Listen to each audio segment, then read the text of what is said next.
Jika umat Islam seluruhnya dekat dengan Al-Quran, maka turun rahmat kebaikan dari Allah Subhanahu wa Ta'ala, dan negeri ini akan menjadi baik. Cara sholat khusyuk: kenakan pakaian terbaik, perbaiki wudu. Wudu yang benar, hadirkan perasaan seperti sholat kita yang terakhir. Kalau tidak bisa bersaing dengan orang soleh dalam memperbanyak amal, maka bersainglah dengan para pendosa dalam memperbaiki diri. Allah senantiasa makbulkan doa kita, cuma cepat atau lambatnya. Jika sholat ditunaikannya lambat jugalah Allah makbulkan.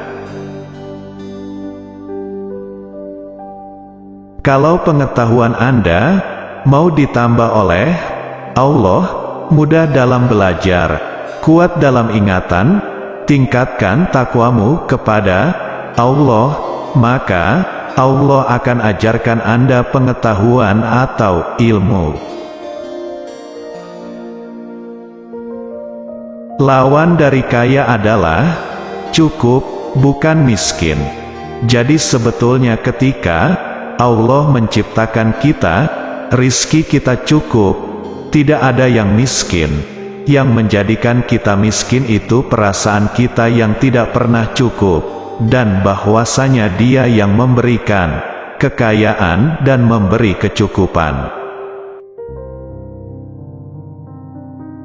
Jaminan Allah bagi orang yang sholat tahajud: disukseskan karir, dimudahkan pekerjaan, dibimbing mengawali aktivitas, diberikan solusi terbaik ketika terkena masalah, ditolong Allah tanpa perantara. Syarat masuk surga bukan harta dan kedudukan, tetapi adalah keimanan dan amal saleh. Seorang wanita jika kesehariannya terbiasa mengamalkan sholat fardu, sholat sunnah, puasa, baca Al-Quran, jika tiba masa haid dan tidak bisa mengerjakan kebiasaan kesehariannya, kabar gembiranya Anda tetap mendapatkan pahalanya selama masa haid. Islam itu menenangkan. Kalau masih sering gelisah, ada yang salah dengan keislamannya. Jika yang kita dengar adalah nasihat, maka jangan lihat siapa yang mengucapkan, tapi dengarlah apa yang diucapkan. Namun jika menyangkut suatu pemikiran atau pendapat, lihatlah dulu siapa yang mengucapkan, baru dengar apa yang dia ucapkan. Berteman carilah yang baik candanya, pun akan memberikan faedah. Umumnya kesehariannya sederhana dan rendah hati. Sudahkah kita memiliki sahabat seperti itu? Kalau belum, cari sekarang, mumpung masih ada waktu.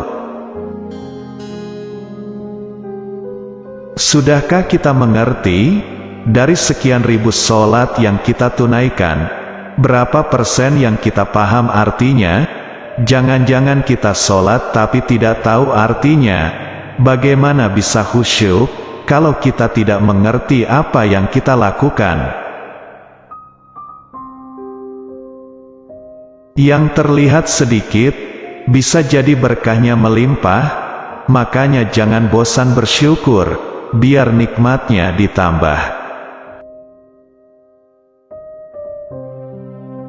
Nabi yang sudah jelas surga saja, bangun malam untuk tahajud, hingga bengkak-bengkak, ada sementara yang surganya tidak jelas, amalan berantakan, hisabnya menegangkan, namun masih merasa aman dengan amalnya. Sudahkah kita mengerti, dari sekian ribu sholat yang kita tunaikan, berapa persen yang kita paham artinya?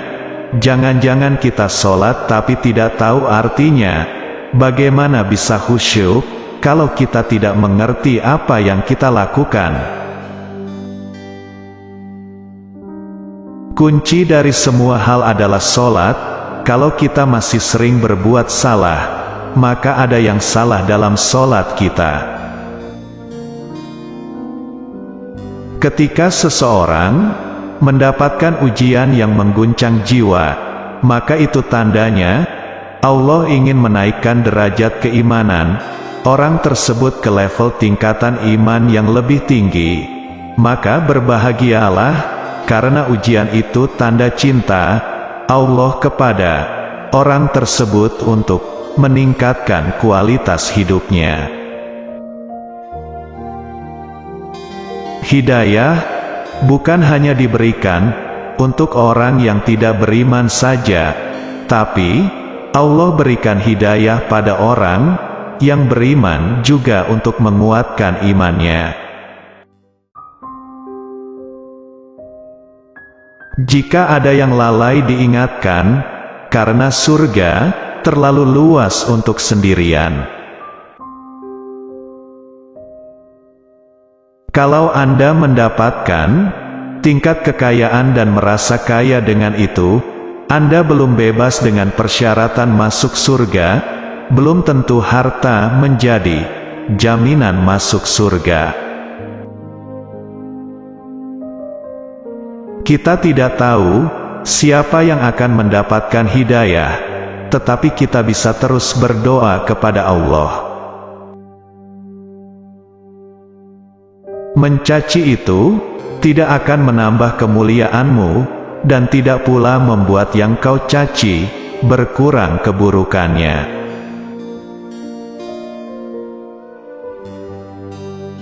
Cara sholat khusyuk: 1. Kenakan pakaian terbaik. 2. Perbaiki wudu yang benar. 3. Hadirkan perasaan seperti sholat kita yang terakhir. Kalau kita tak punya harta, tidak apa-apa, kita punya doa. Kalau kita tampangnya biasa, tidak apa-apa, kita doanya luar biasa. Kalau kita merasa tidak menarik, tidak apa-apa, doa kita itu menarik di sisi Allah.